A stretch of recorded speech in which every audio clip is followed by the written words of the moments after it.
Donc, aujourd'hui, je vais vous montrer comment suivre une seule règle qui va vraiment vous aider à améliorer votre marketing de contenu en 2017. Donc, pour ceux qui ne me connaissent pas, mon nom est Marie-Ève Plamondon, je suis conseillère en communication et marketing web et j'aide surtout les PME et les petits entrepreneurs à les aider à vendre en ligne sans passer son temps vraiment à se vendre. Donc, aujourd'hui, je vais vous parler de productivité et d'objectifs marketing de contenu. Pourquoi? Parce que je viens de participer à un article avec Michel Villa. Je vais mettre le lien dans les commentaires. Donc, on a fait une collaboration parce que Michel parlait d'objectifs, comment s'assurer qu'on a atteint ses résolutions. Parce que là, on commence février, on a eu des belles résolutions en janvier. Souvent, en février, on se rend compte que on les a peut-être pas atteints. Puis, souvent, c'est parce qu'on ne s'est pas fixé des objectifs de la bonne manière. Et Michel, dans son article, parlait de la théorie du 1%. Donc, comment en améliorant vraiment une petite fraction de nos façons de faire, on peut avoir un super gros impact. Donc, je vais faire du chemin là-dessus. Si vous avez choisi des objectifs par rapport à votre marketing de contenu en 2017 et vous ne les avez pas atteints, ça peut être dû à plusieurs choses. Mais la première chose peut-être, c'est que vous vous auto-sabotez. Je m'explique, des fois, on va se dire, ah, je vais produire un article à toutes les semaines, je vais commencer mon infolettre. Sauf qu'il arrive des choses qu'on appelle la vie et on se dit, je vais travailler là-dessus dès que je vais avoir terminé mes mandats pour mes clients. Je vais m'en occuper vendredi, mais là, vendredi, j'étais brûlée, donc finalement, je vais m'en occuper lundi. Donc, on s'auto-sabote parce qu'on est des super bons négociateurs, hein, comme quand nos enfants nous disent, je veux un dernier verre d'eau, juste un dernier pipi, juste un... Donc, on remet des fois un petit peu à plus tard. Et c'est bon d'être flexible dans la vie, mais à un moment donné, si on veut vraiment avancer, il y a certaines choses sur lesquelles on doit être inflexible. Et moi, par exemple, cette année, je voulais vraiment intégrer la méditation dans ma routine quotidienne. Puis, j'ai vraiment décidé, coûte que coûte, de méditer tous les matins, mais juste 5 minutes. Donc, j'ai fait le plus petit pas vers cet objectif-là, puis je l'ai maintenu pendant un mois. Puis, ça s'est fait super facilement. Donc, au lieu de viser des choses très grandes, si je m'étais déjà médité 25 minutes par jour, je ne pense pas que j'y serais arrivée. Puis là, ce mois-ci, j'incrémente, je m'en vais à 10 minutes. Donc, vraiment, de choisir le plus petit pas que vous pouvez faire dans la direction que vous avez choisie. Et comment on fait pour se fixer un objectif en termes de marketing de contenu? Je pense qu'il faut y aller de façon réaliste, puis essayer de commencer avec les choses qui sont plus faciles pour vous. Si vous avez déjà commencé à mettre en place une stratégie Facebook, essayez pas d'aller vers Twitter, vers Pinterest, vers LinkedIn. Souvent, on a la mauvaise tendance à s'éparpiller. Donc, vraiment, on choisit un focus pour commencer. Qu'est-ce qui est le plus facile pour moi? Qu'est-ce que j'ai déjà commencé à développer que je pourrais consolider? Ou aussi aller dans des actions qui vont vous apporter des résultats côté aussi revenus et recherche des clients. Des fois, on va passer beaucoup de temps, par exemple, à refaire son site web, à refaire le look, refaire, tu sais, à un moment donné, il faut comme arrêter parce que oui, le site web, c'est important, mais ça ne sera jamais parfait de toute façon. Donc, à un moment donné, s'arrêter et se concentrer sur les actions qui vont nous rapporter des clients de manière plus concrète. Aussi, se concentrer sur les choses qu'on peut contrôler.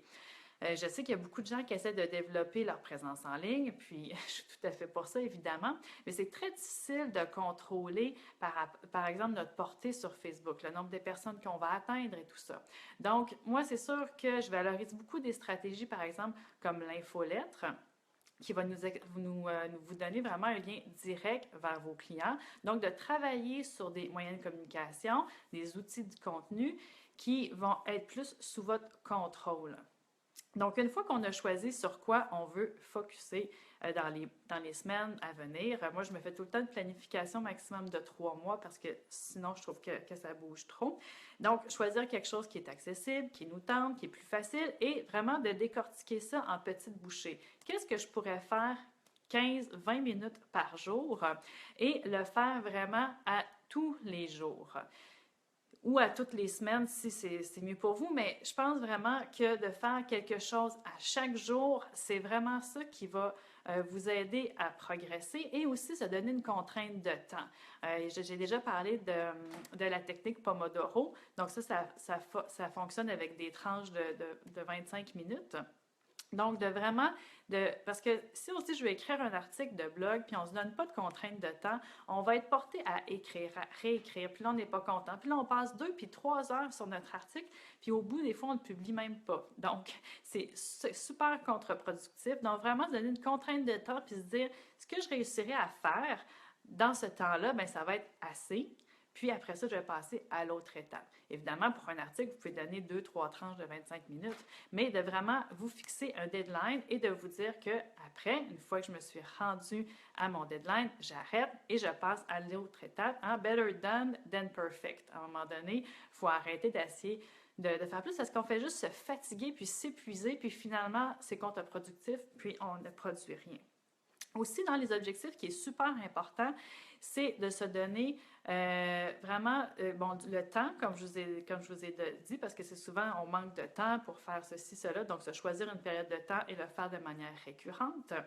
Et la deuxième chose aussi, c'est de donner une façon de mesurer. Donc, par exemple, on peut se dire que je veux publier 3 posts sur Facebook ou je vous dirais de trouver des choses mesurables sur lesquelles vous avez un certain contrôle. Parce que si vous vous dites, je veux augmenter mon nombre d'abonnés, ça peut être décourageant des fois parce que c'est pas nous qui va contrôler vraiment cet aspect-là. Donc, plutôt dans le processus, qu'est-ce que moi je peux contrôler puis me donner des objectifs mesurables à partir de ça.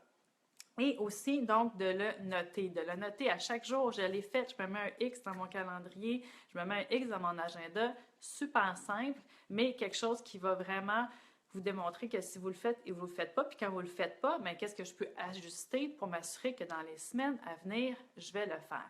Donc, vraiment, se choisir un domaine où est-ce qu'on va vraiment mettre son attention dans les prochaines semaines et se donner une règle qu'on va suivre coûte que coûte.